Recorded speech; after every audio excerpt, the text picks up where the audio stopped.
Hello friends, welcome to my YouTube channel. I am Arbaz. तो आज हम लोग स्टार्ट करेंगे क्लास 10th के प्रश्नावली 8.1 का क्वेश्चन नंबर 3। क्वेश्चन नंबर 3 क्या कह रहा है, यदि sin a बराबर 3/4 हो तो cos a और tan a का मान परिकलित कीजिए।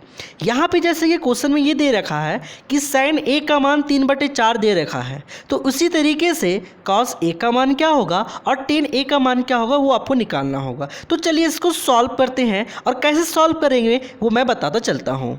तो स्टूडेंट क्वेश्चन में ये दिया हुआ है कि sin a बराबर 3/4 है और हम लोग त्रिकोणमिति अनुपात के फॉर्मूला में ये जानते हैं कि sin थीटा बराबर होता है लंब बटे कर्ण, मतलब p/h होता है। तो इसका मतलब आप ध्यान से देख सकते हो कि लंब का मान 3 है और कर्ण का मान कितना है, 4 है। और हम लोग इसी से रिलेटेड यहाँ पे थीटा क्या है, a के पास है, तो यहाँ पे हम लोग समकोण त्रिभुज के बारे में ही पढ़ रहे हैं और समकोण त्रिभुज में थीटा कहाँ पे है, a के पास। तो सबसे पहले समकोण त्रिभुज बनाएंगे। यहाँ नाम लिखा हमने ए बी सी, और आपको मालूम है समकोण त्रिभुज वैसा त्रिभुज होता है जिसका एक कोण 90 डिग्री होता है। 90 के सामने वाली भुजा हमेशा क्या होती है, कर्ण होती है, और कर्ण को हम लोग इस हाइपोटेनियस से सूचित करते हैं। और यहाँ पे थीटा कहाँ पे है, तो थीटा ए के पास है। तो और आपको ये बात मालूम है कि थीटा के सामने वाली जो भुजा होती है वो लंब होती है। क्या होती है सर, लंब, जिसको हम लोग पी कहते हैं। बाकी बचा सो क्या हो गया,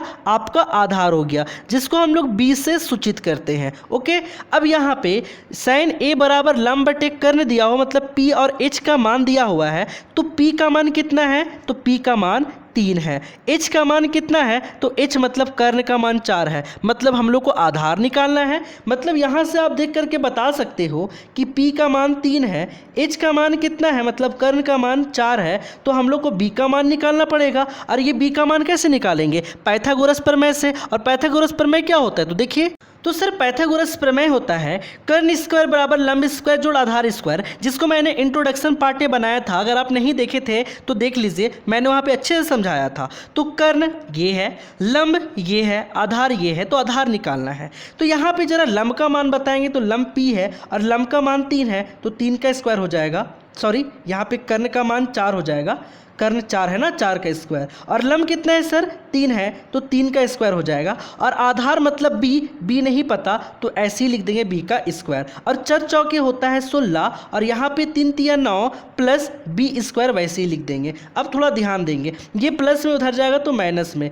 तो 16 इधर आएगा, ये प्लस से ये साइड आएगा, ये साइड आएगा, तो हो जाएगा माइनस में प्लस बी स्क्वायर। अब 16 में से 9 जाएगा, मतलब सब्ट्रैक्ट होगा, 16 में से 9 अगर घटाएंगे तो यहाँ पे 7 आएगा, 7 बराबर बी स्क्वायर होगा। अब हम लोग इस तरीके से सरिया करके यहाँ लिख सकते हैं, क्या लिख सकते हैं, बी स्क्वायर बराबर 7 आया है, सॉरी बी स्क्वायर बराबर 7 आया है। तो यहाँ पे आप थोड़ा सा ध्यान दे सकते हैं।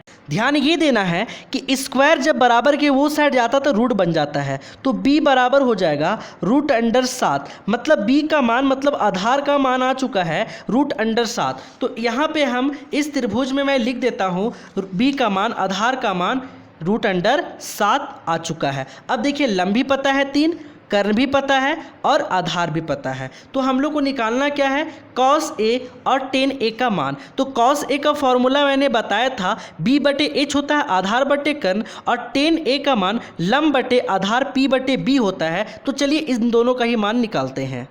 तो cos a का मान निकालने के लिए cos थीटा बराबर हम लोग जानते हैं कि आधार बटे कर्ण होता है, b/h होता है। तो यहाँ पे आप देख के बता सकते हैं b कितना है, b कितना है, तो √7 है, अभी हमने तुरंत निकाला है। और h का मान कितना है, कर्ण कितना है सर, तो कर्ण यहाँ पे 4 है। तो इस तरीके से cos a का मान √7/4 हो गया, ये आपका पहला आंसर। उसी तरीके से tan a का मान आपका होता है p/b, लंब बटे आधार। तो यहाँ पे देख सकते हैं थीटा a ही के पास है, और यहाँ पे p कितना है, तो p 3 है, और b कितना है सर, तो b √7 है। तो इस तरीके से tan a का मान 3/√7 हो गया, और यहाँ पे हमारा क्वेश्चन कंप्लीट होता है। आई होप ये वीडियो आपको अच्छे से समझ में आया होगा। अगर अभी भी कहीं डाउट है तो प्लीज़ कमेंट सेक्शन में कमेंट ज़रूर करें। Thank you.